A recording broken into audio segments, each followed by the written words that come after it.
Testing, 1, 2. Testing. Hello? Hey, man. How you doing? Hey, not too bad, brother. How are you doing? I'm sitting up here out of town, so I decided to give you a call so we could do this week's recording. Are we recording now? Actually, yes, we are. We're recording right now. Well, then we can carry on this ruse as if I didn't know you were calling. Okay. Oh, wow, I'm so surprised. Let's do a Coco over the phone.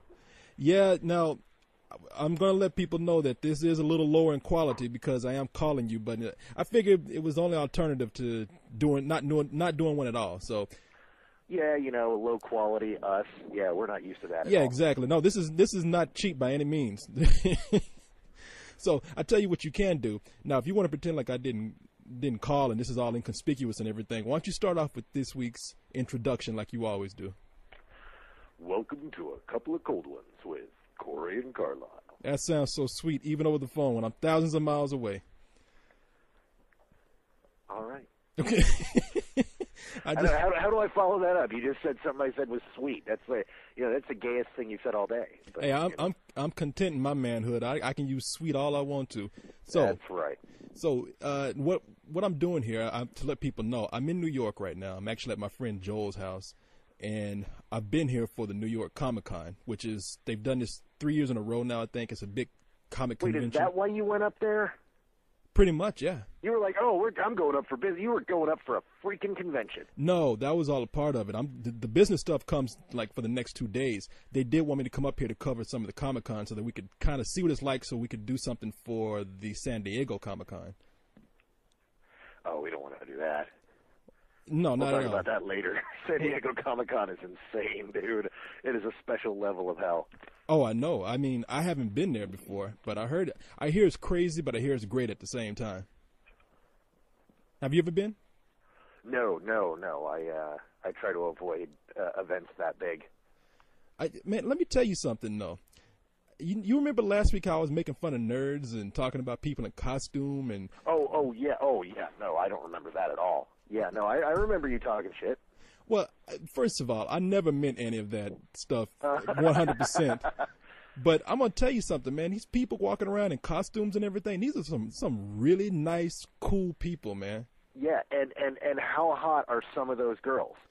Oh, man, those girls come up there, they're wearing some of the skankiest, hottest outfits that they can find.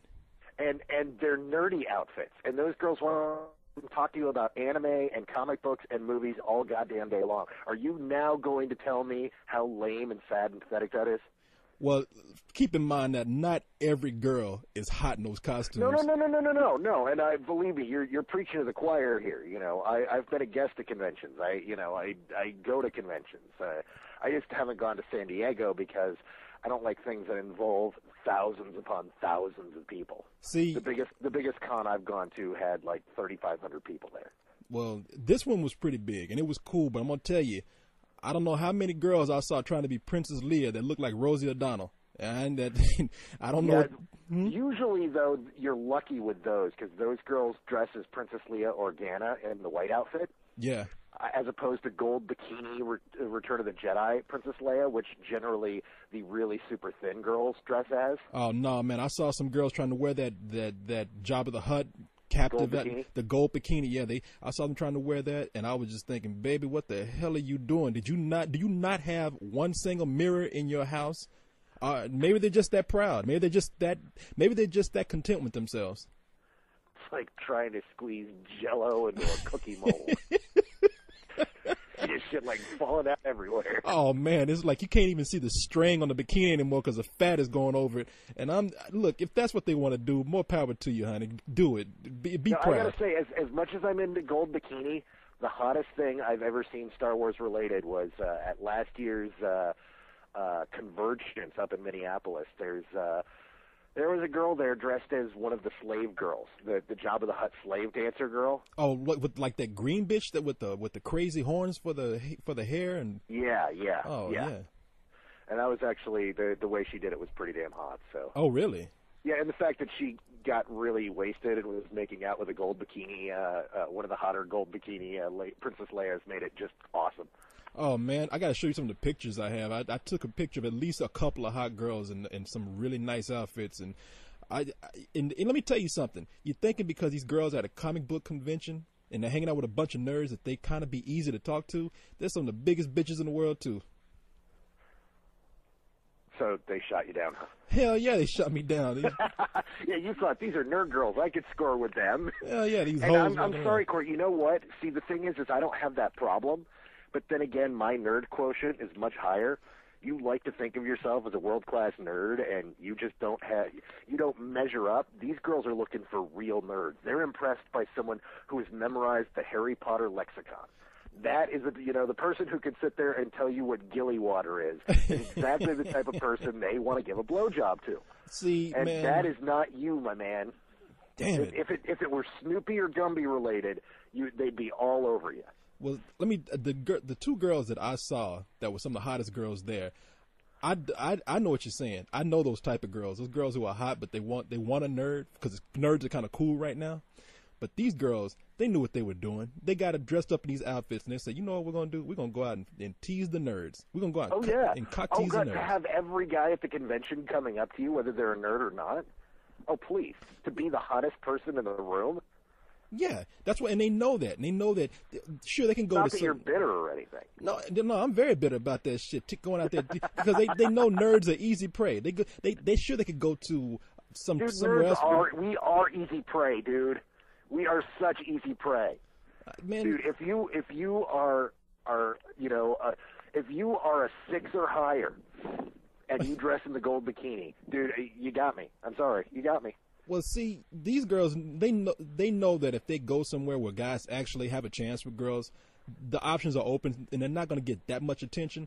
But when they go to any of these nerd conventions, it is like if you were looking down the middle of the room, you would see a group of people throng into these girls like a zombie attack.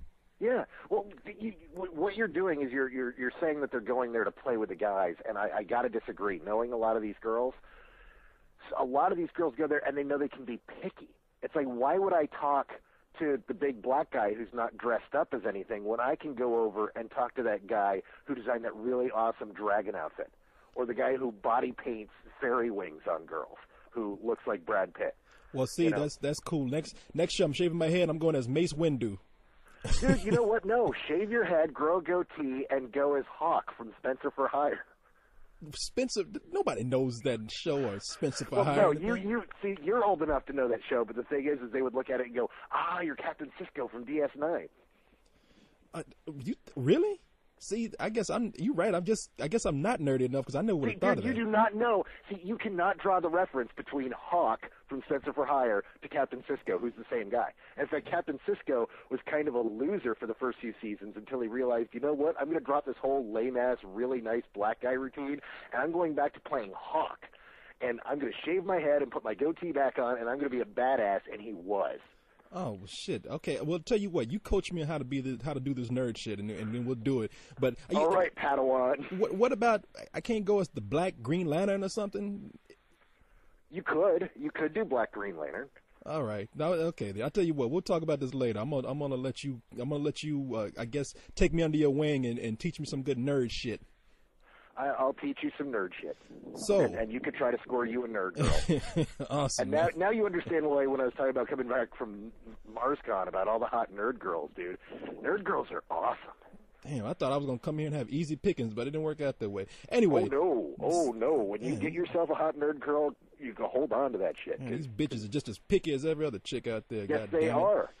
They have a vajayjay, and they have the special golden ticket, and they're not going to give it to just everyone. Hell, at this point, I'll take that big, fat Princess Leia chick home if as desperate as I was getting. Anyway, let's go on and move on to the show. That's why we love you, Corey. I know. So you want to move on to the top 5? Yeah, let's do it. Let's start out the show like we do every week, which is reading off the top 5. Number 5. Look at you on top of things. Number 5 is Nim's Island. Still hanging in there, man. It's the only kids movie out there, dude. What do you expect? Yeah. It's not that it's like on its way to making $100 million or anything, but it's doing decent business. It's up to $32 million right now. So yeah, nothing to compete against. So good. But for as big a stars as it has in there, I guarantee you this is a disappointment. I mean, it's got freaking Leonidas, and it's got everyone's favorite lesbian in it, and it only made $32 million so far with Abigail Breslin. Please. You know, I'm thinking about this, and Jodie Foster is one of my favorite lesbians. Yeah, she's awesome. I mean, we joke around with it because, she just came out, but, and she was, like, so secretive for so long. But, no, Jodie Foster's all sorts of awesome. No, when we say she's a lesbian, we're not saying that with any kind of homophobia or contempt for her. We're saying that because we really like her. Yeah, right? And it's funny. Yeah, and we're playing upon everyone else's homophobia. So exactly, it's a cheap shot. So, but we keep talking about Nims Island. So let's move on to number 4. Number 4 is 88 minutes, man. This was a disappointment. Now that's a major disappointment. Barely, it was close to $7 million. Had about $6 million. It opened up with $6,800,000.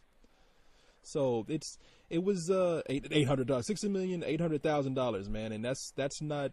Now you saw this movie, right? Yeah, and I didn't get a review up because I was traveling at the time, and I got to put this review up tomorrow because co-host was hilarious with this review, man. So, but what were you going to ask me? Well, see, what the hell was this movie, man? I just get this image of Al Pacino standing in front of the screen going, "Minute 1." Yeah. I'll be back in minute 2. Man, and I'm not. Minute 34. You're still here watching this crappy movie. What? Well, it is Al Pacino being Al Pacino because, as I said in my review, which will people hear later, Al Pacino. He does this whole act where he's kind of calm through a lot of the movie, and then he has to have one moment where he just screams at the top of his fucking lungs, man. Does he hoo-ah? And no, everybody remembers him from doing the ooh-ah from Sin of a Woman. And now hold on. See, you say no, but he walked around like the big press junket and went up to every critic and every press member went hoo-ah. And everyone is like rolling their eyes going, "Oh my God." He yeah, man. Do a 15-year-old catchphrase. Yeah, they kind of patted him along. Yeah, that's good, Al. That's good, man. Go on somewhere with that shit. But the movie is dumb. In fact, the movie is so dumb that I almost had a good time watching how many twists and turns this movie was taking. I mean, you talk about forcing a surprise ending where they just picked some random person out to be the killer. They just I hate that. That's like the January Man. Oh, what did they do? Oh, it's the same thing. It's like it turns out to be a character you saw on screen for like 3 seconds in the background. It's like, oh my God, it was the cop. Exactly. That's what they kind of did in this movie. They're like, who was on screen for the least amount of time so that we could throw everybody off? And they just pick a random person, man. And it is so okay. Yeah, you don't see it coming because it's so fucking. Hold on 1 second. Yeah, somebody's just rolling by and they're like rolling by. What do you mean rolling by? Somebody on fire? Stop, drop, and roll? What the hell is going on? No, they're basing and, everybody, let's party. And I can't hear you because I'm, like, listening to, like, 10-year-old bump and grind music. Man, I thought you were moving out that neighborhood. I'm moving out of it, but, I mean, I'm not exactly moving on up. But, At first, I thought you were going to be like, wait a minute, this was like a drive-by. I got to duck. You make it sound like I live in the ghetto. I do not live anywhere near a ghetto. It just has somebody's rolling by and playing their. And what's funny is they're basing and they're playing that kind of music, and it's a fucking minivan. And it's just, man, so there's just something silly about that. Like, sorry about your youth. Yeah, so they're probably you like used to be cool. Bye. A minivan. So it's probably like some white nerds basing Beethoven or something. Man, this is Beethoven's 5th. This motherfucker be jamming. So. Shit, man, throw on Ode to Joy, bitch. Hell yeah. Symphony, 4th movement represents. The hoes love this shit. So yeah, and see, there's somebody out there right now going, wow, Carlisle knows that Ode to Joy is the 9th Symphony in the 4th movement. See, I was wondering about that. I didn't know what shit you were talking. Is that true? I'm a nerd. Man, you a nerd in all kind of sense. Comic books, TV, and now classical music. You just got it all covered, man. Dude, I'm a broad range nerd. I don't specialize in any one thing except for film, but dude, TV, video games, movies, comic books, you name it, I've dabbled in it. Damn, I'm expecting to come up in your house one day. You're there knitting a pair of socks or something. I'm a knitting nerd, too. No, I cook. Like, I just got done baking brownies. Oh, man, you got to cook me some more of that lasagna sometime, dude. Dude, no, you don't. Your lasagna rights are cut off. You made fun of my grilled cheese. Man, because that sounds like some nasty sexual shit. When you put it the way, say you gotta try my grilled cheese. I mean, that sounds like some prison talk. You gotta try my grilled cheese. I was talking about a grilled cheese sandwich with 3 kinds of cheese, and you go, it's just cheese and bread, right? I'm like, dude, you gotta try my grilled cheese. Like, oh, that's some sexual shit. Oh, I don't even want to know what you do with grilled cheese. No, it wasn't. No, you didn't put it in a way that said, I want you to try my grilled cheese sandwich one day. You said, I'm gonna give you my grilled cheese. That makes it sound like you gonna like bend me over and fuck me or something. That doesn't sound right. Okay, I'm sorry. 88 minutes was number 4. So number 3. Number 3 is Prom Night. And that's all we really had to say about exactly. that. Exactly. What can we say? You people inside. It had like a 65-67% drop off, which is the usual drop off for a movie that sucks. And it just kind of went, hey, look, we got everybody to come to the theater, and they saw it and said, wow, that sucked. And the people that didn't hear about it went to it the next weekend and said, wow, I wish somebody had told us that it sucked. Yeah, I'm surprised it's still at number 3, though. I thought it would have dropped to probably number 4 and 88 minutes would take its place. No, it's the only rated PG-13 adult-themed thing out there. Yeah, no, you got that right. You got that right. As with Nims Island, there's really nothing out there competing against it except the new movies that have come out, which brings us to number 2. Number 2. Which is Forgetting Sarah Marshall. Yep, which was rated R. Yeah, and still. And so, that keeps some teens away, or keeps teens buying tickets to Prom Night and sneaking into Sarah Marshall. So, I know you like this movie. Now, I love this movie. I know you love the movie. I haven't seen it, so I'm not even judging the movie. I really want to see it. As a matter of fact, I've heard nothing but good things about this movie, so I'm not even listening to Leon on this. I know he pulled me aside and told me, man, they're full of shit. This movie's bad. But everybody from reviews to people I talk to say this is a really funny and really good movie. Yeah, it really is. And you know what? If the movie that beat it weren't the movie that beat it, I'd probably be upset that it took number 2. But number 2 is great for a rated R comedy dropped at this time of year. Yeah. I mean, really, this should have been placed in the summer. They just there's another Apatow comedy coming out in the summer, and they just, this really would have been great in the Superbad spot later in the year. But you know what? There are some really big, good-looking comedies coming out this summer, so they got out of the way. And you know what? This is one of those that'll live on. I mean, I think the good buzz will carry it to a good position next week.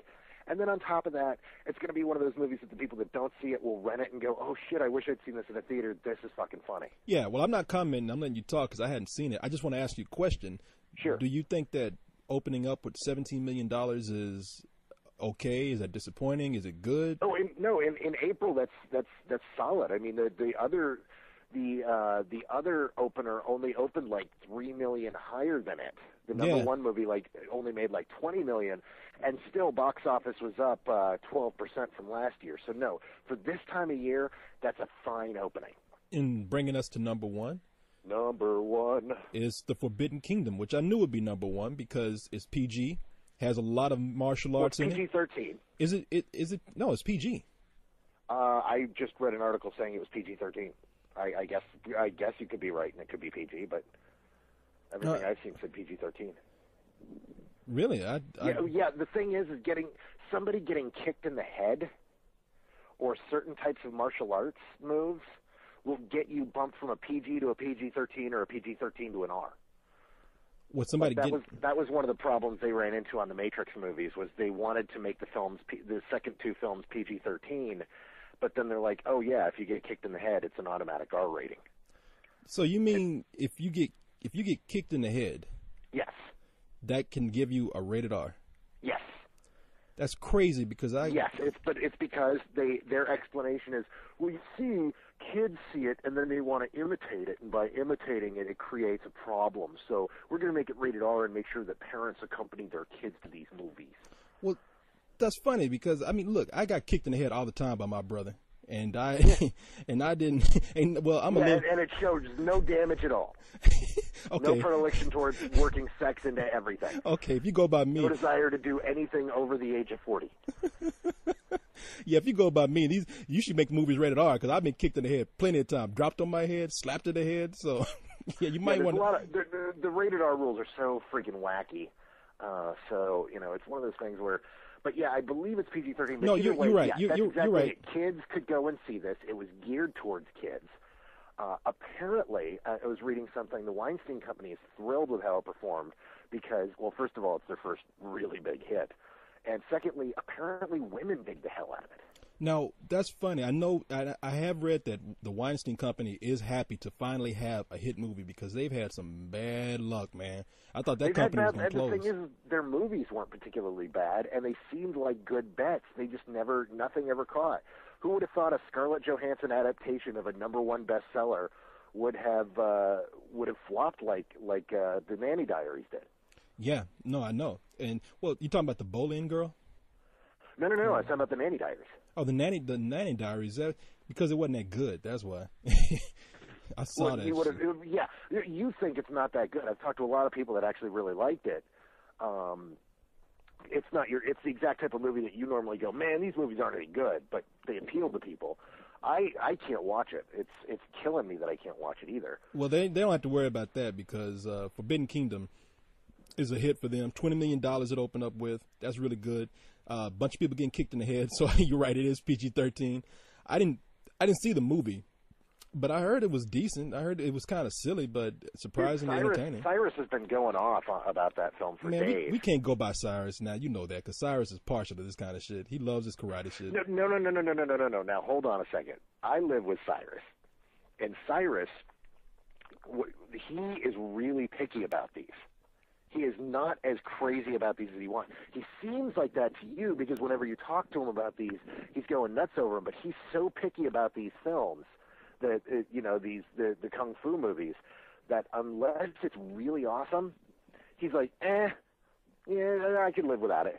Okay. I've seen so many films where I go, wow, that was a cool movie. He's like, But when he came back and he's like, oh, dude, you're gonna love this. I'm like, all right, dude, I'm so prepped for this. Did you see it? No, I'm seeing it this week. I had a whole big wedding thing I had to do this weekend. Oh, okay. All right. Well, a lot of people also want to see Jet Li and Jackie Chan beat the shit out of each other. And Hell yeah. So yeah, I've been wanting to see that. Like I said in the review, they shouldn't even call this the Forbidden Kingdom. They should have called the movie Jet Li and Jackie Chan beat the shit out of each other. No, you know what? You're on the right track there. As much as you're joking, the trailer should have been for years. We've watched Jet Li and Jackie Chan kick ass. What we've never seen is them kick each other's ass. Jet Li, Jackie Chan, The Forbidden Kingdom, this spring. Everybody was going on and seeing that from that trailer. But because there's this kid and there's this weird staff, and it's like, what the fuck is this? You say Jet Li, Jackie Chan kicking each other's ass, everyone was fucking on to this thing. But you know what? Gee, they did so poorly taking the #1 spot. They knew what they were doing. So yeah. Well, anyway, the movie is the #1. That's a good place for it. Did some decent business. I'm kind of happy to see the Weinstein Company have a hit. So that's the top 5 this week. Anything you want to talk about now? Anything on your mind? Did I catch you off guard? Pull your pants back up? Nothing huge. I've got some stuff that I can talk about. Got a couple Ask Carlyles that felt... You know what? I do have one for you. Okay. Let me get to my pewter here in 1 second. Pewter? Is that what the kids are calling it these days? My pewter. Yeah. That's exactly what the kids are calling it. Somebody piss you off again? No. Okay. Oh, no. Actually, no. It's a legitimate question. It's something that I would like to do in an Ask Carlisle, but really it's one of those conversations that's going to take longer than, 2 minutes to go into. So it was something that I was like, you know what? I should really talk to Corey about this because Corey knows. This is a Corey question as well. Are you asking me a question? I'm going to ask you the question that we will then discuss. Okay. I can't wait. It's a question that comes from. I'm trying to get to my page. And while you're getting there, I'm just going to let people know. I'm not going to spend a whole lot of time on it, but I'm going to tell you about some cool things that I saw here at Comic-Con. Oh, why would you want to do that? Nobody cares about that. Oh no, of course not. Big convention here in New York with a lot of famous people showing up. Yeah, but with comic books and news and all that kind of stuff, who gives a shit? People want to hear about what somebody asked me on my page. Of course. It's all about you. How could I forget? That's right. Well, it is called A Couple of Cold Ones with Corey and Carlisle. Yes. A couple of cold ones with Corey at Comic-Con. Yes, but I can't discuss that with you. It's not like I'm sitting up here talking to myself. Sometimes it is like that. Yes. What's going on with this computer, man? How come it's not starting up? No, I'm ready to go. We were just talking. Oh, I thought you had to turn a wheel to warm it up or something. Okay, so you got it? No, it's on. I just need to get to my page. All right. All right, this one's from Johnny. Oh, hello, Johnny. Hello, Johnny. All right. Hey, I got a question for you. I'm a geek, but I can get a girl. I love how he says that. He's a geek that can get a girl. I think geeks can't get girls. He can't get no girl. Shut the fuck up. He's lying. Anyway, I can get a girl quite easily, but I've lost 2 girls because I collect Marvel, DC, and Transformer toys, which are dotted around my room. I'm wondering if you have any advice for me so the girls don't find me collecting these action figures weird. Yeah, put them in a box and put them in the closet. Talking about I can get a girl. You can get a girl to call the police on you. Get a girl to mace you in the eyes. You ain't got no girl asking that kind of question. Yeah, but what, dude? Look, put the stuff. See why I wanted to ask you as opposed to just doing a webcam. Yeah, wait, any man who can get girls does not need to ask that question. If you like your toys that much, maybe have a few select ones out. That way you can say, "Oh, this is I just somebody gave me this. I thought it was funny." If a girl doesn't like that kind of thing, you can just play it off. But if you have whole shelves of toys and your room looks like I don't know, Toys R Us or something, then yeah, you got a problem. Put that shit away. See, now I completely and totally disagree with you. Okay. I say let your geek flag fly. This guy's like, oh, these 2 girls, I lost these 2 girls because I collect this stuff. You know what? Those weren't the girls for you, dude. If you have to hide that shit in a closet, then, to impress a girl, that girl isn't going to like you for who you are. There are tons of awesome, as we discussed earlier, nerd and geek girls out there that will appreciate that kind of stuff, and that's who you're looking for. If a girl sees that and gets scared off by it, that is a big sign, because the last thing you want to do is meet that girl who you fall in love with who's perfect except for the fact that you have to hide yourself from her. Man, because you're going to be unhappy when that girl comes down on you later about, no, you can't go out and buy action figures. No, look, nobody's saying you can't buy action figures. First of all, you say you lost 2 girls. You had 2 girls run away from you when you sat down next to them. That's probably what happened. Let's get it straight. Oh, see, now why you got to be mean like that? I ain't Corey? being mean. I'm being honest. You're just being bitter because you keep getting shot down by nerd girls this weekend. To hell with them nerd girls. I'm gonna go out and get some real girls. I don't need these girls dressed up in costumes. Get some girls ain't walking around. You're going to call up several of the girls that you know from the site, and you're going to hook up with them. I'll get some girls who would dress up like Wonder Woman in the bedroom. That's fine with me. But look, and you're right. I'm going to agree with you to a certain extent. I am exaggerating here just to be silly. But come on, man. You're going to have – just find the right girl. If one girl doesn't like what you're doing, find one that does. Maybe you'll have to lower your standards. Maybe you won't. I mean, just sit back and wait. In the meantime, I hope that you're taking pride in yourself and not hoping that you can get a hot girl while you look like goddamn Jared before he got thin or something. I mean, you can't do that. Johnny's picture is right here on his profile, and he ain't a bad-looking guy. I could believe that he could get himself a girl. Okay, I haven't seen Johnny. I'm just being silly. Johnny, Carlisle's right. Just find the right girl. And if you're a good-looking dude, just wait. You'll find the right girl. It's only a matter of time, man. Stick to your guns. And don't take any of my Carlettes, because those are mine. And they're all underage, and they'll get you in trouble. So they are not.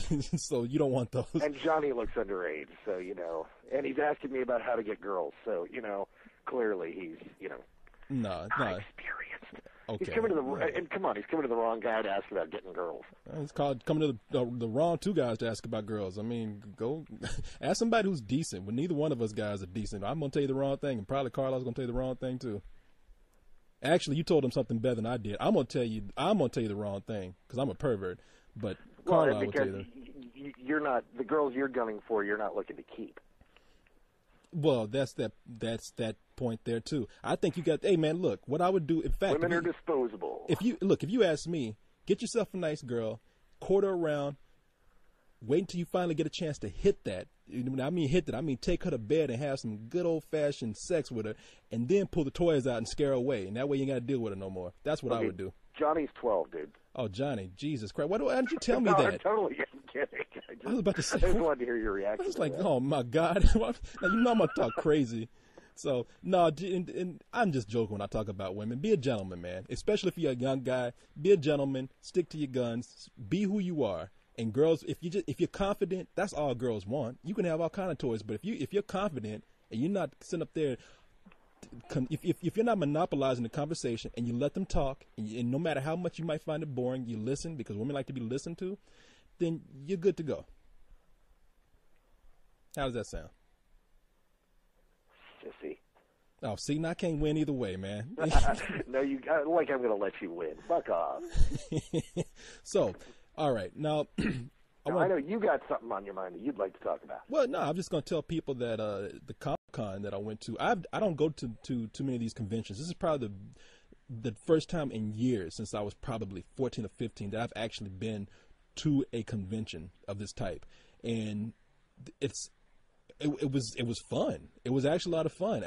I'll be honest with you, I don't want to go there dressed up in costume, and I don't want to buy a bunch of stuff that especially toys that are going to bankrupt me by the time I walk out of there. But man, you go to these panels, and I didn't go to a lot of the comic book stuff. I went to the movie stuff, which makes sense. They sent me to do all this movie stuff that was there, and I spent a Saturday in one room, and I wrote a bunch of blogs about it where they talked about movie stuff all day, showed you a bunch of clips, and they had stars come out and just sit down and bullshit with the audience, and they were really gracious. No matter how many stupid questions people asked, they were just happy to be there.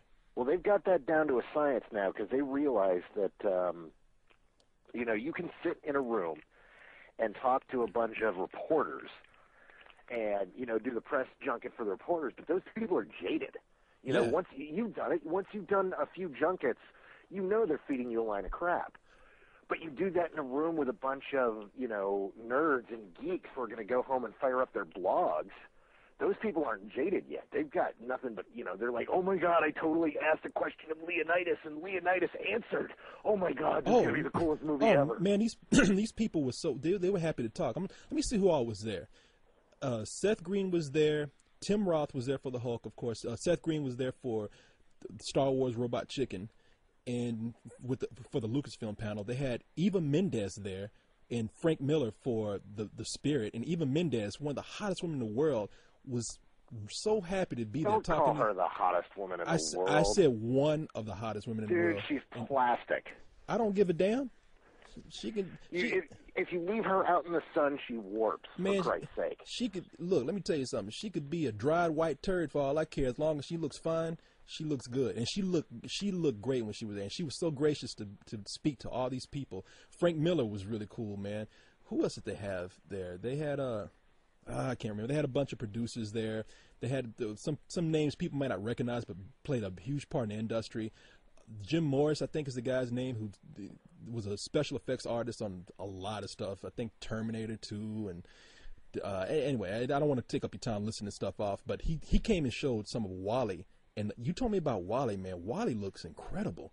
Dude, I've been trying to tell you for months, and you're like, dude, whatever, dude, it's gonna fail, and then you watch it, and you're like, oh shit, this is what he was talking about. Oh my God. I never said it was going to fail. Now, I was kind of giving you a hard time. I was curious to know what the movie. You were kind of giving me a hard time. People can go back and listen for themselves. Man, I said I was giving you a hard time. I'm joking around. I was kind of joking around. Maybe it's Pixar. I have full faith in whatever Pixar does. I think the people at Pixar are geniuses, man.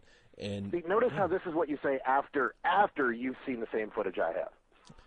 Well, they showed a bunch of stuff that they hadn't shown before, and I looked at that stuff and I was like, man, the imagery in this is gorgeous. Did they show you the bit where WALL-E's outside of the rocket flying in space?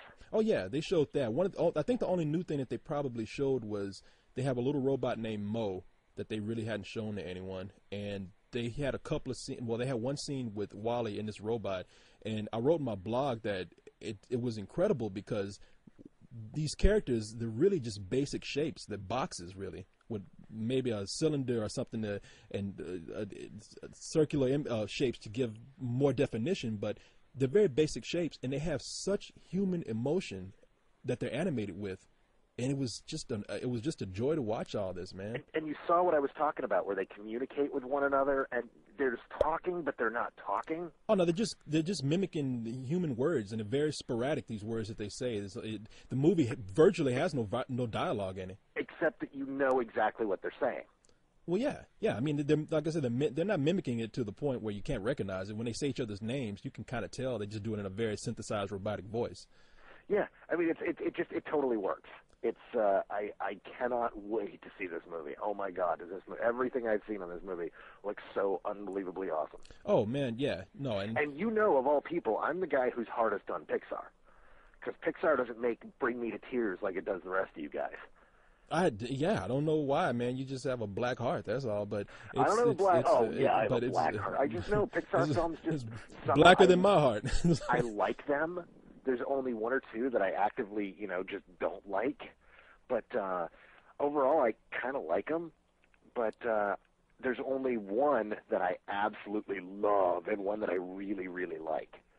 And that's, of course, The Incredibles and Ratatouille. Oh, The Incredibles is one of the greatest movies that Pixar has done. I don't think it even gets enough credit. And Ratatouille, I learned to love as the time went on. I saw it again. I was amazed. But yeah, Pixar, they brought a representative out to show this movie, and I thought it was great, man. Really, these conventions are, and I talk about nerds and geeks and whatnot, but I'm really talking about fans. And in this new age of the internet, if there's one blessing that has come out of the internet, it has made the fans be recognized as a serious force. And I don't mean a force as in a threatening force. It's just who has the passion that these fans do? Who's going to, who's going to go see these movies? Who's going to go and spread your word of mouth? The people who feel the most passionate about what you're doing. And I think it's wonderful now that these conventions are bringing some high-profile people where years ago these types of people would have scoffed at something like this. No, absolutely. It's the one of the great blessings of the internet is how it kind of unified the fan bases, and it brought these people together into real, honest to God, groups that. I mean, hell, look at the way they've been doing the Batman stuff. All of the Batman marketing isn't aimed at regular people. It's aimed at gearing up and getting all the Batman fans excited, so all the Batman fans talk and blog about is fucking Batman. So that everybody else around them hears it. Oh, that's what I wanted to say. They had I mentioned Frank Miller, who's directing The Spirit, but they had some cool directors out there. They had the director who directed Wanted. I didn't get a chance to write about that, but guy can't really speak English, but he came out and promoted the film as best as he could. And Wanted looks cool. Now you know who that guy is, right? Yeah, he did Night Watch and Day Watch. Yeah, which if you guys out there, if you have not seen Night Watch and Day Watch, go out and rent Night Watch and Day Watch. Dude, those movies fucking rule. They are awesome. Yeah, he's a Russian guy in a Russian film. The only reason I want to see Wanted. The only reason I want to see that fucking movie is because this guy did it. Oh yeah, no, he's a Russian director. And for those of you who don't know, Night Watch and Day Watch are Russian movies. I didn't enjoy Night Watch that much, but Day Watch I actually thought was kind of cool, even though I still don't understand what the fuck was going on in there. But Wanted. Well, no, okay, see that's the thing is you fell asleep during Night Watch.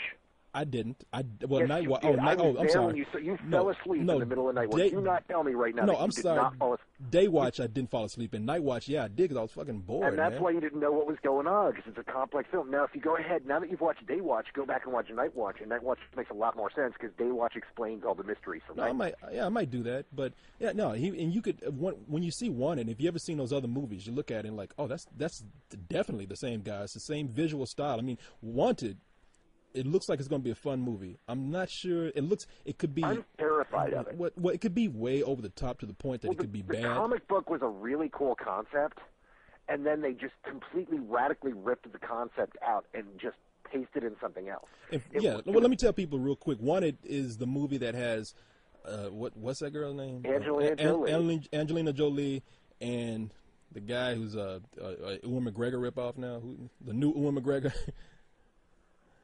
You know what I'm talking about? No, I don't. The new Ewan McGregor. He was in Last King of Scotland. He's in there was a Fawn in the Chronicles of Narnia. Oh yeah, I blank on his name right now. I know who you're talking about. Very very up and coming guy. I don't know how I could forget his name, but anyway, and Morgan Freeman's in the movie. Common is in the movie, and the movie deals with this guy whose name, James McAvoy. James McAvoy. James McAvoy. He's an average guy. He's an accountant, and one day he's. See, had you said Atonement, I'd been James McAvoy. But... Okay, yeah, no, Atonement. He's kidnapped by Angelina Jolie's character, who's an assassin. Of course, he's terrified until he's brought back to the secret hideout and told your father was an assassin, and you have the same powers, and they are powers. He's like your heart beats at 400 beats per minute. with that comes being able to see the world in such a different way that you can actually make a bullet curve when you shoot it. And so they bring him in and say, you're going to be like your father. You're going to be this new assassin. Now, in the comic book, his father was a supervillain, right? Yeah, and they were a whole group of supervillains that were ruling the world, and his dad had died, and he was brought in to replace his father. Yeah, well, I mean, the director talked about that. He said the guy who created the comic, he was cool with that. The director of course he was cool with that. It came with a giant fucking check. But he made a good point. He said all these people in the book they're in costume. Now, if we want to make him an assassin in the movie, he can't walk down the street wearing some big purple costume or something because everybody's going to know that guy's an assassin. So they had to change this shit up. But anyway, that's neither here nor there. That's about the comic. I'm talking about Comic-Con, these directors. I mean, the guy was cool. Now, I know you know who this guy is, and I'm going to tell you, Guillermo del Toro. Yeah, Guillermo. He is the nicest person in the world, and he's sitting there with Selma Blair. He's sitting there with who plays Hellboy? Who's the actor that plays Ron Perlman? Ron Perlman. He's sitting there with Ron Perlman. He's sitting there surrounded by a bunch of animatronics on stage that came from the movie, and nobody's talking about anything else. Nobody's talking to these actors. They want to talk to Guillermo del Toro, and he is the nicest guy in the world, the biggest personality in the room. No. When you say nicest guy in the world, it sounds, a lot of people say that, oh, this guy's so nice, or he's so nice. No, Guillermo is literally one of the nicest guys in the world. When he, I know him kind of on and off here because he lived in Austin for a long time, and he lived in Austin back before he hit big. And so, he would come around to events, and he would go to, Button-Umathon, and he would hang out at, coffee shops, and people would know him through shit. And for those who don't know, of course, he directed Hellboy. He directed Blade 2, and most recently he directed Pan's Labyrinth. He did The Devil's Backbone. He did Mimic. He did Kronos. And I like his Mexican films better than I like his American films, by the way. Well, he likes his Spanish films better than he likes his, but he loves his American films as well. No, when I saw Hellboy at the world premiere here in Austin, he came out and he saw me and he goes, "So, my friend, did you like it?" And I was like, "You know what, Guillermo, I fucking loved it." And he gives me this huge bear hug. And just gives me this big hug, and he goes, "That's why I fucking make movies, man. I fucking make movies for you, man. You're the guy. You're the fucking guy who gets me, man. And let's go get some fucking pancakes." And so a whole bunch of us went out and got pancakes. I mean, that's Guillermo. Yeah, no, he's a bear hug-giving, pancake-eating motherfucker. He is awesome. Some little kid comes up to him, and he says, "I want to be a filmmaker, and I was influenced by your drawings that you did in your journal." And he says, you give me your address. I'm going to mail you. I'm going to dedicate my next page to you, my next journal to you. And I was like, wow, that is. And you know what? He actually will. That's the thing about Guillermo, because when people connect with him like that, when they get him, that's all Guillermo's about. He's about finding people that get him, and that get his vision and what he's trying to do. Jason Murphy. We end up talking about him almost every week. Murphy. He sat next to Guillermo at the first Button-Umathon. And, of course, Guillermo wasn't really anybody at that point. He had just directed Mimic, and Jason didn't know who he was. And he's like, I was sitting next to this overweight Mexican guy who just couldn't stop talking about Hellboy. And he smelled like shit. Have you seen this fucking comic book Hellboy, man? Oh, my God. He did the Hellboy movie because he just fucking loves Hellboy and can't stop talking about it. Well, I tell you, I wasn't too crazy about the first Hellboy, but they showed some of Hellboy 2, and that looks like it's going to be a lot of fun, man. So keep in mind that they kind of hamstrung him at points on the first Hellboy. Yeah. There were things he wanted to do that they didn't trust him to do. They made him reshoot the entire ending because in the ending, Selma Blair was naked the whole time. Oh, nice. Yeah. And because he was like, look, in the comic book, when she does her fire shit, it burns off her clothes. Well, she's going to have fire-resistant clothes because you can't do that. It's like, but that doesn't make any fucking sense. I tell you what, I would have liked that movie a whole lot better to hit Selma head. You would have, too. Selma Blair do that. You would have said, wow, that's because it's that little touch that makes it more realistic, that, these powers do deal with reality, that they don't kind of ignore stupid things like clothing. Well, I'm going to tell you something, man. One of the good things about sitting down and hearing these directors talk, I mean, you hear actors talk all the time, but you hear somebody like a director say, you know something, and this is what he said. Somebody asked you, okay, you've done big budget movies and you've done these smaller movies. how do you like, what's it like working in both those formats? And he says, well, I tell you what, any day if I had a choice between working on a Hollywood movie, getting a big paycheck, and buying a Bentley or a couple of homes, or having to work on a smaller film and struggle on every process from getting money to getting the people that you want to be in it, which one would I do? He said, I'd work on a smaller movie because in the end, you have so much more control over that. And you don't get to hear that a whole lot from directors, man. No, that's why when you sit down and watch Guillermo's work, you go, you know what, Hellboy and Blade 2 are a lot of fun, but the movies with all the soul are Pan's Labyrinth and Devil's Backbone. And you know what's killer? Guillermo took Pan's Labyrinth everywhere. Every studio turned him down to make that film. Oh, yeah. I know, that's what he talks about. He says, hey, it's not easy to get this small stuff done. And in fact, he was talking about the next movie that he wants to do, which is about a little kid going to the store to buy something, and on the way he's witnessing the apocalypse. It's all from a kid's perspective who's just going through an average day. He says, do you think I'd be able to get that done by studio? Like, no, I'm going to do this myself. Dude, that sounds awesome. Yeah, no, it sounds great, man. I can see that in my head. I know exactly what Guillermo's going for. I forgot what it's called. Awesome. It's called Saturn something, but I don't know if he'll be able to make that. And apparently this week we'll be able to find out if he's going to make The Hobbit. But, man, they had a lot of directors there just to sit down and hear how people just had fun doing what they're doing. Hearing Seth Green sit down and say, we just want to make something funny with Robot Chicken. And we decided to do a Star Wars Robot Chicken, and Lucasfilm actually they were behind it. And because everybody thinks that Lucasfilm is full of a bunch of pricks now since they're all big, and Star Wars is such a hot property. The people who did Star Wars, including George Lucas, because they actually you get to hear stories like this. George Lucas actually came in and said, "Yeah, you guys can get me to do a voice in this." When everybody else said no, George Lucas had somebody on his side who said, "Hey, you want to do this?" And he's like, "Yeah." And they're like, "Wow, we got to sit down and direct George Lucas for voices." And you just don't hear those kind of stories everywhere, man. Well, no, because at the same time, you've got stories like his big lawsuits that we talked about last year with the guy and the Stormtrooper. You know, the Stormtrooper outfits, because it's kind of like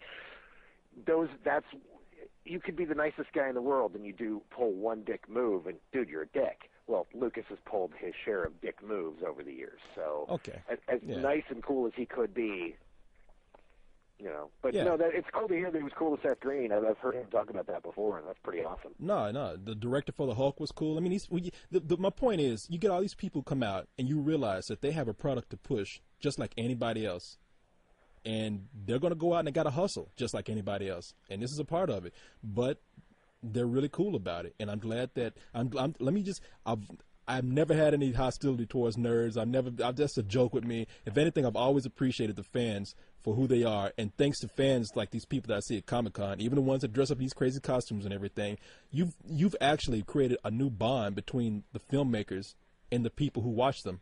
And you know what's funny about that? You drew a comic strip a few years ago making fun of me for that shit. I don't know. I don't remember that. You don't. I remember that. I still have that comic strip. You made that. The one where you said that I went and saw the director's cut of Scooby Doo, and that I totally understand it, and you just don't understand it until you hear the director talk about it. You remember that shit now, don't you? You, sir, are a motherfucker. I do remember that. Yes, you do. Figured you did. You spent several hours drawing that shit. It was in the fucking newspaper, and my friends came and like, "Is that you, dude?" Yeah, it's me. Oh man, I make myself laugh. Anyway, well, I don't want to keep going on about Comic-Con, man. That was just a highlight. It was just kind of I just wanted to get that across. That not the fact that I went and brag about what I saw. It's mostly I was just impressed by everybody that was there, from the people who attended to the people that did the panels. So I can't wait to go to the next thing, which is San Diego Con, which we need to jump on the ball. I can't wait to see what that's like. Now here's a question: Did you meet Deadpool? Man, there were a lot of people apparently at this Comic-Con, at the New York Comic-Con, that I didn't run into at all. I mean, granted, they probably know who I was, but I didn't know half these people were there. Yeah, well, there were a bunch of people there, and they've been blogging about it, and so I was curious if maybe you ran into them. I guess you didn't run into any Spill fans. No, and I just want to say that I appreciate the people who were there and were blogging about it, because I saw that afterwards, because I was thinking to myself, had I known they were there, I should have announced it before I left and said, hey, I'm going to be there. You should have done that, or what you also could have done is, if we maybe had Spill T-shirts ready, then perhaps, if you're wearing a Spill shirt, people would go, hey, dude, oh my God, you're Corey. Holy crap. Well, I'm not gonna go around wearing my own shirt, but I would definitely. Well, you don't have to wear. Oh no, you'll just put your face on the website like 7 times a page. No, I won't even. Hey, that's out of my control right there, anyway. But yeah, that's out of your. But no, I'm not gonna. I think I want to do it the proper way. I want to have a booth set up, or some sort of strong presence there. I just don't want to walk around in a T-shirt with cards and say, "Hey, look at my site." I really want to do it properly. So that's what we went to this for. Jamie and I went to go see this, and just do a little research, by the way, too. So that's what that was really for. So anyway, let's go ahead and move on because we're almost up on an hour here. We got about 10 more minutes left before it's all over with. So let's see. Oh, I did say I'll tell somebody happy birthday on the site. They said all I want for my birthday is for you to say hi, and that was. Now I'm gonna fuck your name up, by the way, because that's probably a bad idea, but it's Shadarian, I think. Happy birthday. Hope I said your name right. So there you go. Hope it was a good one. Yeah, I won't say it because, that's all they wanted was for you to say it. So I'm going to pretend that person doesn't exist. Oh, come on. Say it. No. They didn't ask me.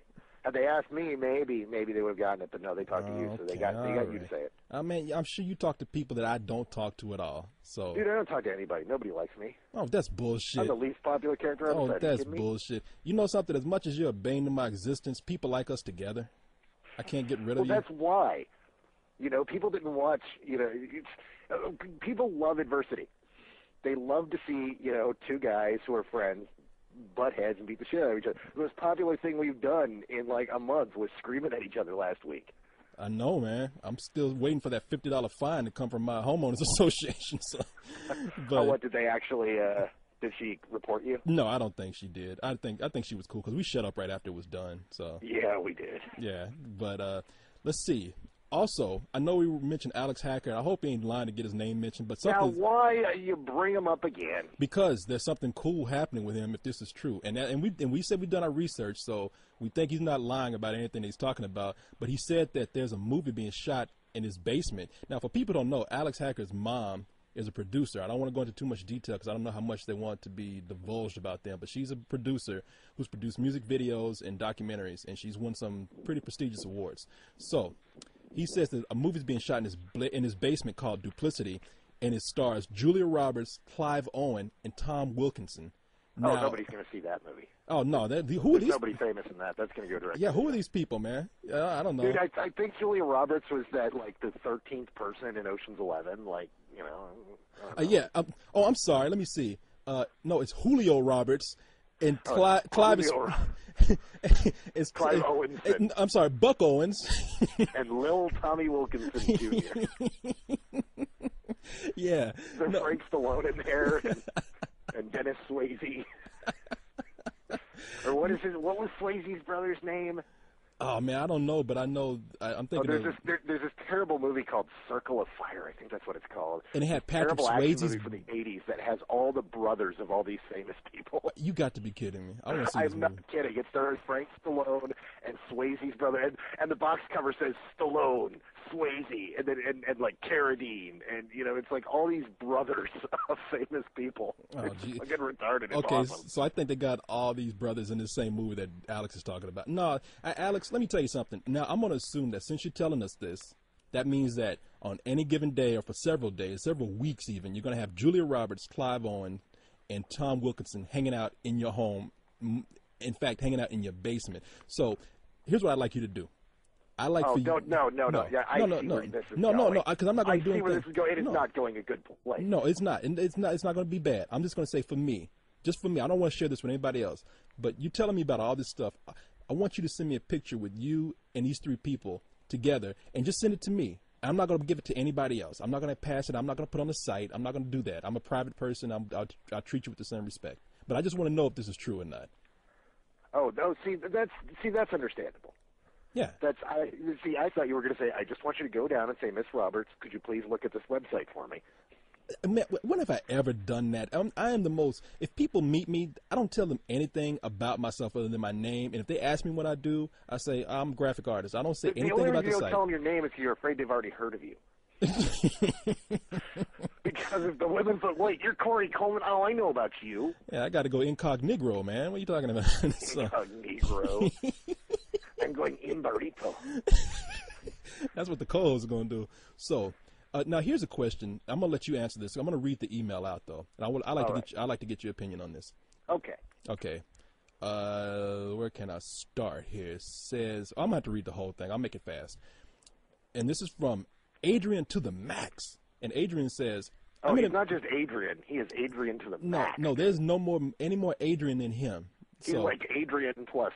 Exactly, to the max. Now, Adrian says, I'm in a media production class that lets me experiment with movie making and live broadcasting. Sometime next semester in my senior year of high school, my teacher thought up the idea of having movie updates and reviews on the announcements that we run for the entire school. Now, she basically thought up the idea from watching your reviews and listening to movie updates around the web. I just have to say thank you for your informative reviews, but here's my question to you. And it says, you, Carlisle, and any other Spill reviewers that are willing to answer this. If I were to start doing movie reviews for my school news program, how can I achieve being a great reviewer like you, Carlisle, Cyrus, Leon, and even Edie and co-host? And that's Adrian to the max. Let me just say something real quick here. I don't think I'm a great reviewer. All I can tell you to do is just be honest and be who you are. And if you have a strong enough personality and you are confident, people will like what you're doing. That's what I think. Go ahead. Well, I would agree with Corey. He is not a great reviewer. Fuck you son of a bitch. No, the most important thing to know in movie review at all, Corey's dead on. Just be yourself. But more important than that, it is not your job as a reviewer to be right. There is no right in movie review. Everybody has a completely different opinion. Everyone has different experiences that they carry into movies. It's not your job to be right.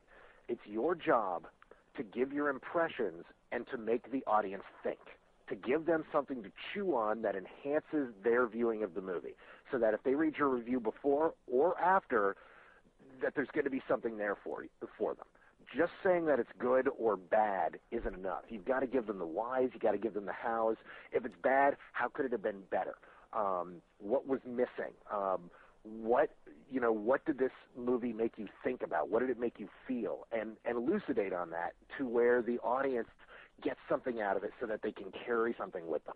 Yeah. And that is the most important thing to do. And if I could say something, if you want to try and do something with humor, or if you want to try to do something, if you want to try and do anything at all, be smart about it before you take it to that next level. No matter how low-key or conversational or how funny you try to be, you have to know what you're talking about first. So there's the old rule, and this rule applies to everything.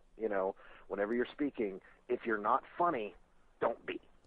That too. I'm just saying, be knowledgeable in what you're talking about. Don't go in there thinking that talking about movies is a cool thing, and you're just going to talk about it, because you know what you're going to do? You're going to go in and you're going to say stuff like, "Oh, that movie was dumb, and it was just stupid," and that's all. And that's all you're going to have to say.